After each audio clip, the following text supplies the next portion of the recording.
भारतीय रेल के पास लोगों के पैसे से बने विशाल संसाधन और आधारभूत ढांचा है। एक अरसे से निजी क्षेत्र की निगाह उन पर लगी हुई है।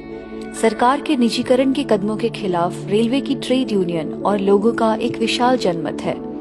इस वीडियो में हम यह समझने की कोशिश करेंगे कि हमें भारतीय रेलवे को क्यों बचाना चाहिए और क्यों यह न केवल इसके कर्मचारियों और यात्रियों बल्कि पूरे देश की जीवन रेखा है। मार्च 2017 तक देश भर में भारतीय रेलवे के पास लगभग 11.5 लाख एकड़ भूमि है। भारतीय रेलवे के पास 2,77,987 मालवाहक वैगन, 70,937 यात्री कोच और 11,452 लोकोमोटिव हैं। हर रोज रेलवे 13,000 यात्री रेल चलाती है, जिसमें करीब 63 लाख यात्री रोज यात्रा करते हैं। रेलवे में 13,08,000 कर्मचारी काम कर रहे हैं। वर्ष 2017-18 में रेलवे की कुल आय 1,87,400 करोड़ थी। भारतीय रेल 3 देशों नेपाल, पाकिस्तान और बांग्लादेश को भारत से जोड़ती है। हम उत्तरी अमेरिका, यूरोप और अन्य देशों में जानते हैं, रेल नेटवर्क से यात्रा करना हवाई यात्रा की तुलना में महंगा है। भारतीय रेल गरीब और मध्यम वर्गीय आबादी को सब्सिडी देकर सस्ती यात्रा करवाती है। निजीकरण आम आदमी से ये सब लाभ छीन लेगा। भारतीय रेलवे माल की कमाई के लाभ से यात्रियों को सब्सिडी देती है। रेलवे हर यात्रा के लिए 100 रुपए के खर्च पर केवल 53 रुपए का शुल्क लेती है और माल की कमाई से 47 रुपए का अनुदान देती है। इसके अलावा वरिष्ठ नागरिकों की रियायत, मरीजों की रियायत, छात्रों, युवाओं, किसान, मीडिया वाले लोगों की रियायतें आदि सहित 55 रियायतें दी जाती हैं। निजीकरण के कारण स्टेशनों पर लाखों दुकानदार अपना रोजगार खो देंगे। CAG के अनुसार AC 3 टायर और AC चेयर कार को छोड़कर सभी श्रेणियों में नुकसान हो रहा है। मोदी सरकार ने 2025 से पहले 500 निजी गाड़ियां चलाने का प्रस्ताव दिया है। निजीकरण की प्रक्रिया के तहत मार्च 2023 तक 109 मार्गों पर 151 ट्रेनें होंगी। इन निजी ट्रेनों में केवल AC 3 टायर और AC चेयर कार होंगी जो लाभ कमाती हैं। निम्न और मध्यम वर्ग के लोगों के लिए सामान्य द्वितीय श्रेणी या स्लीपर क्लास नहीं होगी। निजी कंपनियों को अपनी दरें तय करने की स्वतंत्रता होगी। यात्रियों के लिए कोई रियायत उपलब्ध नहीं होगी।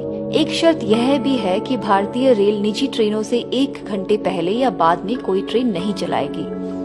हालांकि वे घोषणा करते हैं कि निजी ट्रेनें 160 किलोमीटर प्रति घंटा की रफ्तार से चलेंगी, पर समय सारणी में उनके पास केवल 50 से 80 किलोमीटर प्रति घंटे की रफ्तार से चलने का समय है और ये भी सभी लाभ कमाने वाले मार्ग होंगे। रेलवे केवल घाटे के मार्गों पर चलेगी।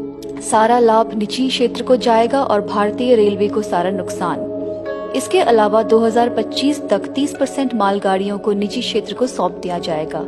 इस तरह भारतीय रेलवे के पास कुछ मालगाड़ियां और घाटा उठाने वाली यात्री गाड़ियां ही रह जाएंगी। यह रेलवे की आमदनी को और खराब कर देगा। भारतीय रेलवे के लिए यात्रियों को रियायत देना असंभव हो जाएगा। वास्तव में वेतन और पेंशन का भुगतान करना भी मुश्किल हो जाएगा। वर्तमान में 500 यात्री ट्रेनों को एक्सप्रेस ट्रेनों में परिवर्तित किया गया है, जिससे ग्रामीण लोगों का व्यवसाय, रोजगार और पढ़ाई के लिए कस्बों शहरों तक पहुंचना मुश्किल हो गया है। सरकार 2025 तक 30% रेलवे स्टेशनों का निजीकरण करना चाहती है। वर्तमान में मालगाड़ियों की औसत गति 25 किलोमीटर प्रति घंटा है और यात्री ट्रेनों की औसत गति 50 किलोमीटर प्रति घंटा है। टिकट मांगने पर नहीं मिलते हैं। रेलवे में भारी निवेश की सख्त जरूरत है, जिसके बिना पहले से ही पटरियां कम पड़ रही हैं। इस स्थिति में निजी रेलगाड़ियों को चलाना तब तक संभव नहीं होगा जब तक वे भारतीय रेल द्वारा चलाई जाने वाली कई ट्रेनों को रद्द नहीं कर देते। हर बजट में सरकारी निवेश घट रहा है। घोषणा तो 50 लाख करोड़ के निवेश की हुई, लेकिन यह वर्ष 2019-20 में घटकर केवल 3,70,000 करोड़ रह गया। निवेश की भारी कमी और उपेक्षा से बुनियादी ढांचे का विनाश होता है और रेलों का पटरियों से उतरना और दुर्घटनाएं बढ़ती हैं।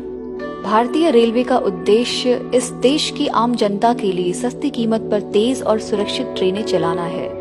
मौजूदा मार्गों में निवेश की उपेक्षा और निजीकरण की वर्तमान नीति ही इस मकसद को डामाडोल कर सकती है।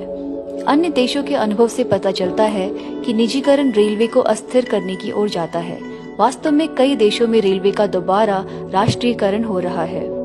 भारतीय रेलवे में 2.4 लाख SC कर्मचारियों और 1 लाख ST कर्मचारियों के साथ 12.2 लाख स्थायी कर्मचारी काम करते हैं। यदि निजीकरण किया जाता है तो ये स्थायी रोजगार के अवसर और सामाजिक न्याय बुरी तरह से प्रभावित होंगे।